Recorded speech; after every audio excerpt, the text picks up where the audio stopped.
Hello students. तो last time अपने comprehension करा था, उसमें राइटिंग स्किल सीखी थी। कॉम्प्रहेंशन के बाद राइटिंग स्किल, और राइटिंग स्किल में हमने पैराग्राफ राइटिंग सीखी और फिर डायरी राइटिंग। तो डायरी राइटिंग में तुम लोग को होमवर्क है ये तीनों में से कोई भी एक डायरी लिखनी है।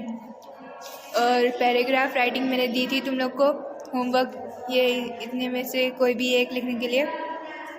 तो आई होप तुम लोग ने कंप्लीट किया होगा।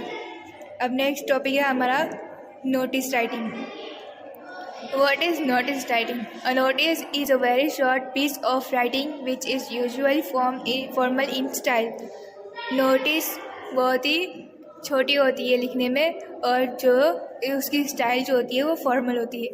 It is widely used by individuals and organizations to announce events and celebrations, meetings and activities, invitations and declarations, etc. Notice हम किस लिए लिखते हैं? कोई भी अनाउंसमेंट करनी हो कि इवेंट्स होने वाला है, सेलिब्रेशंस होने वाली है, मीटिंग्स है, एक्टिविटीज़ के बारे में बताना हो, इन्फॉर्म करना हो, इनविटेशंस देने हो, डिक्लेरेशंस करना हो, या फिर कुछ भी, तो उसके लिए हम नोटिसेस लिखते हैं। नोटिसेस आर पिन्ड अप और pasted on special board mean for specific purpose. Notices जो होती है वो स्पेशल बोर्ड्स जो होते हैं वहाँ पे पिन होती है, या तो फिर पेस्ट किया जाता है या फिर लिखा जाता है। जैसे हमारे स्कूल में जब आप लोग एंटर करते हो वहाँ पे बहुत बड़ा बोर्ड है, देखा है ना आप लोगों ने? उसी तरह वहाँ पे हम हर नोटिसेस को लगाते हैं। नेक्स्ट है a notice should give complete information and must be written in a clear, crisp and easily understandable language. वो एकदम क्लियरली इन्फॉर्मेशन क्लियर होती है उसके अंदर, और अच्छा इजीली हम लैंग्वेज यूज़ करते हो ताकि सामने वाले पढ़ने वाले को लैंग्वेज समझ में आए। अब देखो, an effective notice must include the following: name of the organisation, institution issuing it. जो ऑर्गेनाइजेशन या फिर इंस्टीट्यूशन उसे बता रहे नोटिस को, उसका नाम वहाँ पे मेंशन होना चाहिए। उसके बाद the heading notice to make it very clear. Notice की हेडिंग हमें लिखनी है कि ये नोटिस है। डेट ऑफ द इशू, यानी जो डेट के जो तारीख पे जो काम होने वाला है उसका date. An eye catching caption और an appropriate heading to grab the attention of the readers. जो रीडर्स जो होते हैं उनके लिए बराबर हेडिंग होनी चाहिए, जो लोग देखते ही पढ़ ले। Purpose for which notice has been written, for example calling a meeting, informing the students about an event at the school। या फिर कोई भी अच्छा पर्पस हो, जैसे कि एग्जाम्पल वो होना चाहिए लिखा हुआ। एग्जाम्पल्स है जैसे कॉलिंग अ मीटिंग, यानी मीटिंग बुलवाई है, या फिर स्टूडेंट्स को किसी बारे में कुछ इन्फॉर्मेशन देनी हो, वो सब बराबर मेंशन करना होता है। Details of the schedule such as date, time, venue, program fees, duration, etc. सारी डिटेल्स होनी चाहिए शेड्यूल की, यानी कि कब होने वाली, किस वक्त होने वाली है, उसका वेन्यू क्या है, प्रोग्राम क्या है, फीस क्या है, ड्यूरेशन क्या है, कब से कब तक होने वाला है वो, और बाकी सब। In case the notice is about an event to be held in future. Notice किस लिए हम लिखते हैं?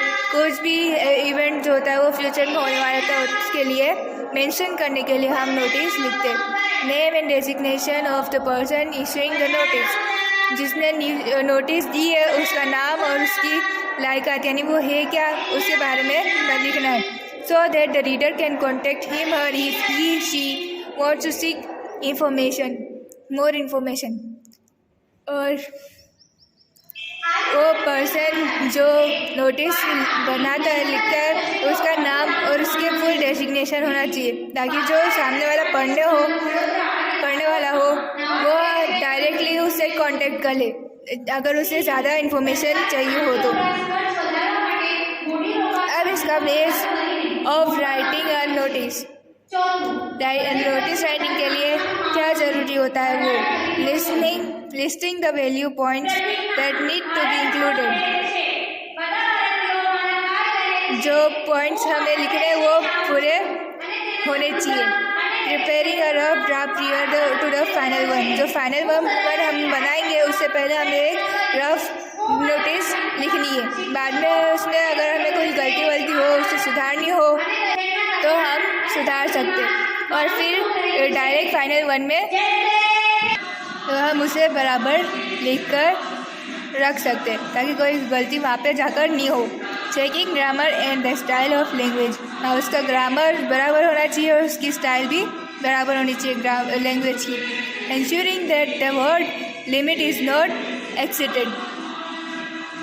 वर्ड लिमिट उसकी नहीं होनी चाहिए। Revising and preparing the final draft. उसके बाद फाइनल ड्राफ्ट को बराबर रिवाइज करना है और प्रिपेयर करना है।